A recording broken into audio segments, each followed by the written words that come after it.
வணக்கம். கண்மணியே கண்ணுறங்கு. ஏட்டில் எழுதப்படாத இசைப்பாடல்கள் தமிழில் ஏராளமாக உள்ளன. தமிழரின் பிறப்பு முதல் இறப்பு வரை ஒவ்வொரு நிகழ்விலும் பாடல்கள் முதன்மையான இடத்தை பெறுகின்றன. இந்நாட்டுப்புற பாடல்களே தமிழர்களின் வாழ்க்கை முறைகளை படம் பிடித்து காட்டுகின்றன. நூல்வெளி.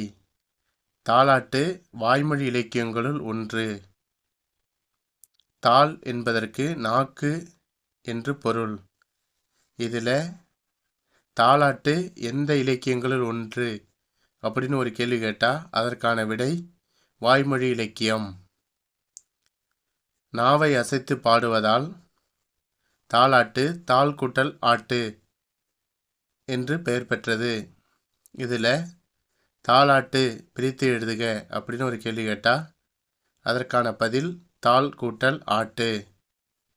குழந்தையின் அழுகையை நிறுத்தவும் தூங்க வைக்கவும் இனிய ஓசையுடன் பாடும் பாடல் தாலாட்டு.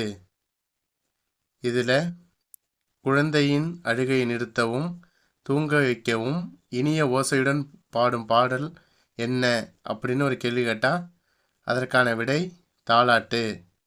இந்த வீடியோ பிடிச்சிருந்தா வீடியோவை லைக் பண்ணுங்கள், சேனலை சப்ஸ்கிரைப் பண்ணுங்கள். நன்றி.